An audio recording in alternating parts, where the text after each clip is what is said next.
It's the first time you've ever come see us perform. It'll be the last. Test cutting with a very sharp sword. Please keep in mind that up until the 16th century, they didn't use these. What they used were people who were also armed, and they got to fight back. In 1600, there stopped being large-scale pitched battles, and the samurai had to find another way to test their swords and their skill. And so for a short time, they practiced something we call sujigiri, which means peasant cutting. And if you're wondering why I'm looking at her and smiling, it's because on Friday she volunteered to help me with this part, and she came up and tried to sit here.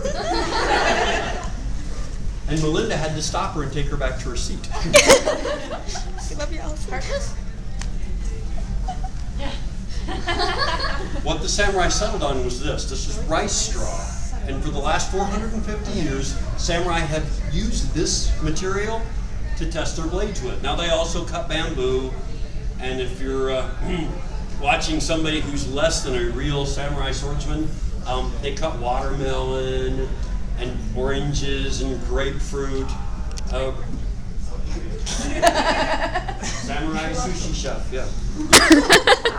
But rice straw is actually the accepted target for a couple of reasons. The most important being that it simulates the same density as human muscle tissue, and also because it's non-acidic. If you go around cutting grapefruit, the acid will do bad things to your sword blade.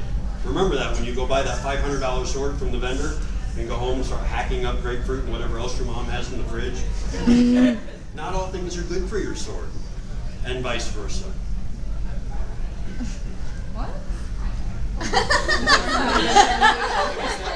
Am I foolish to explain things? She has such difficulty with my name.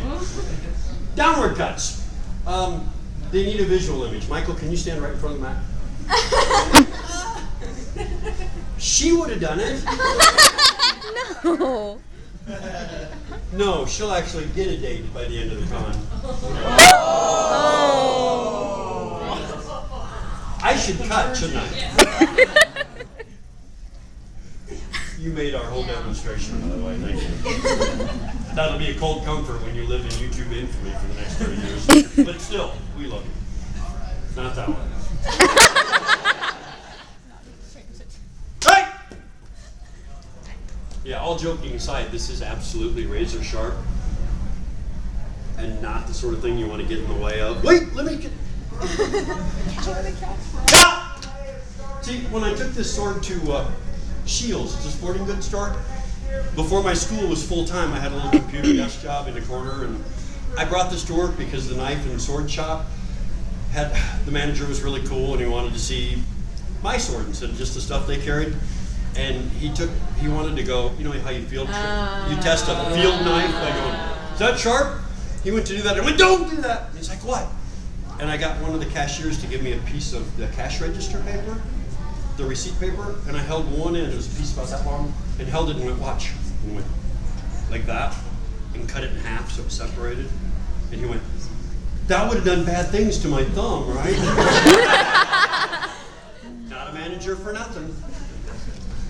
Upward rising cut. Notice how I'm swinging to the other side so no one dies? Remember that when it's over. Okay. I get a turn. As soon as you grow up. If you really want to look taller, have Melinda stand next to you. Wow. Don't say anything, Alan. Upward rising cut. That one almost stayed there.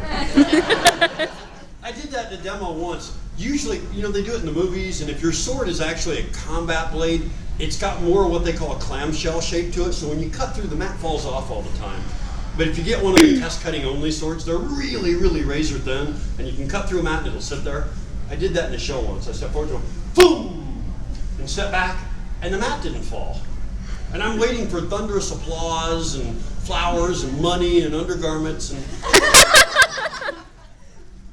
did that once, and some girl threw, hey, put that away. And see, you guys are laughing. You have no idea. He actually did hold up with. That's just rude. Why would you come to our show with that? It's like people who throw tomatoes in a rock concert. Who takes tomatoes to rock? Anyway, I don't remember what I was saying. You're talking about the greatest. I did that in the show. Cut down, and the mat didn't move, and nobody did anything. I'm like, what? And I'm looking over. My own family thought I missed. I'm like, so I reached out and I went, doink, and it fell off, and somebody went, oh my God, how'd he do that? Sword first? Anyway, cut. Yeah. Sure you want to stand there? It's going that way. Oh yeah! Nice. Go! And I didn't hit you with the piece. Here. You can have this one instead. Thank you. Michael! Yes! Let's do something stupid. Yes! No, not that stupid. Not yet.